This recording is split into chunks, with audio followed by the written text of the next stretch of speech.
جو آج کا خطبہ ہے وہ انشاءاللہ ہم بات کریں گے کچھ آیات کے اوپر جو سورہ الرحمن میں ہیں، جو کہ قرآن مجید کی بہت ہی پیاری صورت ہے، اور اس میں ایک ایسی آیت ہے جو اللہ تعالیٰ بار بار دہراتے ہیں، اس کا ذکر بار بار کرتے ہیں، جو کہ ہے فَبِأَيِّ آلَاءِ رَبِّكُمَا تُكَذِّبَانِ۔ یہاں اللہ تعالیٰ فرما رہے ہیں کہ کون کون سی نعمتیں، کون کون سے احسانات، کون کون سے زبردست چیزیں جو تمہارے رب نے کی ہیں ان کو تم جھٹلاؤ گے، اور کتنی چیزیں ہیں جو تم لوگ اگنور کرو گے، اور کتنی چیزیں ہیں جو اللہ تعالیٰ آپ کے لیے کریں گے اور آپ یہ سوچیں گے کہ نہیں یہ اللہ نہیں کر رہا، یہ اپنے آپ ہو رہی ہے۔ تم کتنے اندھے ہو سکتے ہو؟ اور اللہ تعالیٰ یہ سوال بار بار پوچھتے ہیں۔ اللہ تعالیٰ کیوں بار بار کہہ رہے ہیں؟ اور حیرت انگیز بات یہ ہے کہ اللہ تعالیٰ اس سورت کے شروع میں بات کرتے ہیں کہ زمین کی تخلیق کیسے ہوئی، اور پھر اس آیت کا ذکر کرتے ہیں۔ کچھ آیتوں کے بعد اللہ تعالیٰ قیامت کے دن کا ذکر کرتے ہیں، اور پھر وہی سوال کرتے ہیں، اور پھر کچھ آیتوں بعد جو ہے وہ جہنم کا ذکر ہوتا ہے، پھر فَبِأَيِّ آلَاءِ، اور پھر جنت کا ذکر ہوتا ہے، پھر فَبِأَيِّ آلَاءِ۔ کوئی ایک موضوع نہیں چل رہا، دیکھا جائے تو 5 ڈفرینٹ موضوع ہیں اس صورت میں، اور پھر بھی اللہ تعالیٰ ایک ہی سوال بار بار پوچھ رہے ہیں، فَبِأَيِّ آلَاءِ رَبِّكُمَا تُكَذِّبَانِ۔ قرآن جو ہے وہ بلسان عربی مبین ہے۔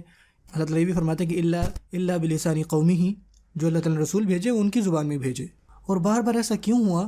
اس کے جواب میں آپ کو کوئی لمبی چوڑی وضاحت یا کوئی گہری بات یا کوئی ایسی بات جو سمجھ میں نہ آنے والی ہو اس کا ذکر کرنے کی ضرورت نہیں۔ یہ بہت نیچرل بات ہے۔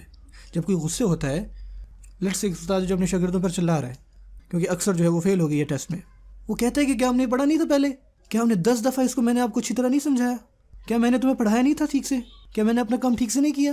دوسرے لفظوں میں جب وہ استاد اپنے وہی الفاظ دیکھیں بار بار پوچھ رہا ہے تو اس کا مطلب یہ ہے کہ دیکھو میں نے اپنا کام کیا ہے، تم لوگوں نے اپنا کام کیوں نہیں کیا؟ جتنی دفعہ آپ سوال دہراتے ہو تو پتہ لگتا ہے کہ آپ کتنے غصے میں ہو، اور ایز اے استاذ آپ کو یہ دکھ ہوتا ہے کہ یار میں نے تمہارے لیے کیا نہیں کیا، میں لیکچر کے بعد کھڑا ہوا، تم سے بار بار سوال پوچھے، میں اپنا ایکسٹرا ٹائم دیا، مجھ سے جتنا ہو سکا میں نے کیا، لیکن پھر بھی تم نے ایسا کیا میرے ساتھ۔ یہ میں آپ کو ایک مثال دے رہا ہوں، ٹھیک ہے؟ اب سورہ الرحمن میں دیکھیے کہ اللہ سبحانہ و تعالیٰ، اللہ اکبر، جو سورت کو شروع کر رہے ہیں وہ کس نام سے شروع کر رہے ہیں؟ الرحمن۔ کیونکہ اگر وہ الرحمن نہیں ہوتے تو جو بھی اللہ تعالیٰ کو غصہ دلاتا وہ زمین میں ہوتا ہی نہ، وہ پہلے سے اللہ تعالیٰ کے غضب کا شکار ہو جاتے۔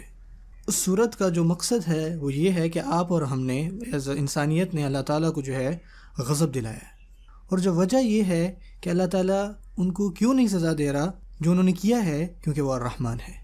خاص کر جو سب سے پہلے سامعین تھے رسول اللہ صلی اللہ علیہ وسلم کے، اللہ سبحانہ تعالیٰ قریش سے بات کر رہے ہیں۔ پہلے 10 سال جو رسول اللہ صلی اللہ علیہ وسلم قرآن کی تلاوت کر رہے ہیں وہ مکہ کے لوگوں کے اوپر کر رہے ہیں۔ یہ کافی لمبا ٹائم ہے جو مکہ میں انہوں نے گزارا اس ٹائم، تو یہ سورہ جو ہے نازل ہوتی ہے۔ اللہ تعالیٰ فرماتے ہیں کہ وَمَا أَرْسَلْنَاكَ إِلَّا رَحْمَةً لِّلْعَالَمِينَ، کہ اللہ تعالیٰ نے نہیں بھیجا آپ کو سوائے رحمۃ للعالمین بنا کر۔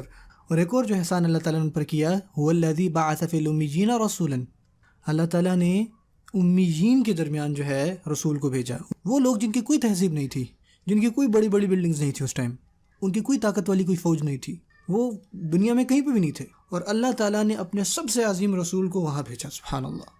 آپ سوچیں گے شاید وہ دنیاوی طور پر جو ہے وہ اچھے نہیں تھے، ہو سکتا ہے کہ وہ روحانی طور پہ اچھے ہوں، ہو سکتا ہے کہ وہ لوگ جو ہے وہ اللہ تعالیٰ کو عبادت کرتے تھے، یا انہوں نے نہیں، بلکہ وہ تو شرک والے لوگ تھے۔ دنیاوی طور پہ بھی وہ پیچھے تھے، اور دینی طور پہ بھی وہ بہت پیچھے تھے۔ پیچھے ہونے کو تو چھوڑیں، اب میں آپ کو بتاتا ہوں انڈیا میں یا چائنا میں یا دوسری جگہوں پر آپ کو جو ہے وہ بدھا کے جو ہے وہ مندر ملیں گے، یا انڈیا میں ہندوؤں کے جو ہے وہ مندر ملیں گے آپ کو۔ یہاں پر آپ کو اللہ کا گھر ملے گا، سبحان اللہ، بیت اللہ، جو کہ ابراہیم علیہ السلام نے بنایا، اس کو ان لوگوں نے بتوں سے گھیر دیا۔ دوسری جگہوں پر تو چلو وہ جگہ ہی جو ہے وہ بت پرستی کے لیے بنائی گئی تھی، یہاں تو جو خاص پاک جگہ ہے اللہ تعالیٰ کے لیے بنائی گئی، اس کو جو ہے وہ بتوں سے بھر دیا گیا۔ ہر اعتبار سے آپ کہہ سکتے ہیں وہ پیچھے ہیں، یہاں تک کہ جو رومن امپائر تھا ان کو بھی کوئی انٹرسٹ نظر نہیں آیا ان میں۔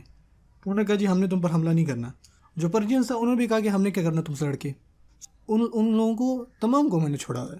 ان لوگوں کو اللہ تعالیٰ نے چنا کہ ان کو سب سے بہترین پیغمبر بھیجے صلی اللہ علیہ وسلم، سب سے عظیم، وہ جن کو نمونہ بنا کے بھیجا گیا پوری انسانیت کے لیے، اللہ اکبر۔ اس کے بعد ان پر سب سے عظیم کتاب نازل کی جو کہ قرآن ہے، اور پھر اللہ تعالیٰ نے یہ کہا کہ نہیں میں سارا جو قرآن ہے وہ ایک ساتھ نہیں دوں گا، سب سے پہلے میں ان کو انہی کی زبان میں دوں گا، اس پیغمبر کے ناطے سے جس کی پہلے سے عزت کرتے ہیں، جن کی وہ بات سنتے ہیں، اور سب سے اوپر وہ ان پر نازل کریں گے علی مکثن، تھوڑا تھوڑا کر کے ایک ساتھ نہیں، جب صحیح موقع آئے تب وہ نازل ہوگا۔ یعنی اچھی تعلیم میں آپ کو اچھا ٹیچر چاہیے ہوتا ہے، اچھا نصاب چاہیے ہوتا ہے، آپ کو ایسی مشقیں چاہیے ہوتی ہیں جو کہ ریلیٹ کر سکیں بات کو۔ یہ تینوں باتیں مکمل ہیں جب قریش کے اوپر آپ اپلائی کرو تو آپ کو بہترین استاد مل ہی نہیں سکتا. انی بعثت معلما، آپ فرماتے ہیں کہ میں معلم کے طور پہ بھیجا گیا، اور قرآن مجید سے بڑھ کر آپ کوئی بہترین نصاب لا ہی نہیں سکتے. اور یہ کتاب آپ سے سب سے زیادہ ریلیٹ کرتی ہے کیونکہ اللہ تعالیٰ ہی نے آپ کو بنایا، اللہ تعالیٰ جانتا ہے کہ آپ کی ضروریات کیا ہیں. اللہ تعالیٰ فرماتے ہیں الا یعلم من خلق. سو ان کو چاہیے تھا کہ وہ سب سے شکر گزار لوگوں میں سے ہوتے کیونکہ ان کو قرآن مجید مل رہا ہے. اور اس 10 سال کے دورانیہ میں ان لوگوں نے کیا کیا؟ انہوں نے آپ صلی اللہ علیہ وسلم کا مذاق اڑایا، نعوذ باللہ. ان لوگوں نے ان کو ایون نعوذ باللہ مارنا چاہا، ان لوگوں نے قرآن مجید کو اگنور کرنا چاہا. ٹھیک ہے، سب کچھ انہوں نے یعنی اس سے اعراض کرتے تھے. اور دیکھا جائے تو جب یہ انہوں نے آپ صلی اللہ علیہ وسلم کے ساتھ کیا یا اللہ تعالیٰ کی کتاب کے ساتھ ایسا رویہ رکھا، اللہ تعالیٰ کو غضب کا حق ہے، سزا دینے کا حق ہے. اللہ تعالیٰ نے پچھلی قوموں کے ساتھ کیا ہے نا، لیکن اللہ تعالیٰ نے ان لوگوں کے ساتھ ایسا نہیں کیا. اور وہ آگے سے کہہ رہے ہیں اچھا نوح علیہ السلام کو جو ہے وہ طوفان آیا تھا، لوط علیہ السلام کے اوپر جو ہے وہ آگ کے گولے برسے بارش ہوئی ان پر، فلانی جو قوم ہے اس کے اوپر جو ہے وہ آندھیوں کے طوفان آئے، اور ایسی قوم ہے جہاں زلزلہ آیا. سو ہم پر بھی عذاب لے کے آ جاؤ، ہم تم سے جو ہے یہی باتیں بہت عرصے سے سن رہے ہیں. نعوذ باللہ. وہ کہہ رہے ہیں ہم نے بہت سن لیا، لے آؤ عذاب. وہ یہ کہہ رہے ہیں کہ جلدی جلدی سے عذاب لے آؤ. وَيَسْتَعْجِلُونَكَ بِالْعَذَابِ، یہ قرآن مجید میں آ رہا ہے. اللہ اکبر، دیری نہ لگاؤ، جلدی کرو، ہم سے انتظار نہیں ہو رہا. آپ دیکھیں سبحان اللہ، اللہ تعالیٰ کتنے حلیم ہیں. میں جو ہے تم سے دوسری طریقے سے بات کروں گا. اور اس کے جواب میں اللہ تعالیٰ کہہ رہے ہیں الرحمن. یہ اللہ تعالیٰ کا رحم ہے، یہ اللہ تعالیٰ کا بہت بڑا رحم ہے. مسلمانوں کو جو ہے وہ سمجھنا چاہیے. جب پرانی قوموں نے جھٹلایا تو اللہ تعالیٰ نے ان کو کیسا عذاب دیا. ان کے جو ہے وہ دنیا میں نشانات بھی نہیں ملتے، لیکن اللہ تعالیٰ نے ہمارے ساتھ ایسا رحم کا معاملہ کیا جو پہلے کبھی کسی کے ساتھ نہیں کیا. سب سے پہلے آپ صلی اللہ علیہ وسلم کی اس دنیا میں بعثت فرمائی، اور اس کے بعد اپنا عظیم کلام جو ہے وہ نازل فرمایا.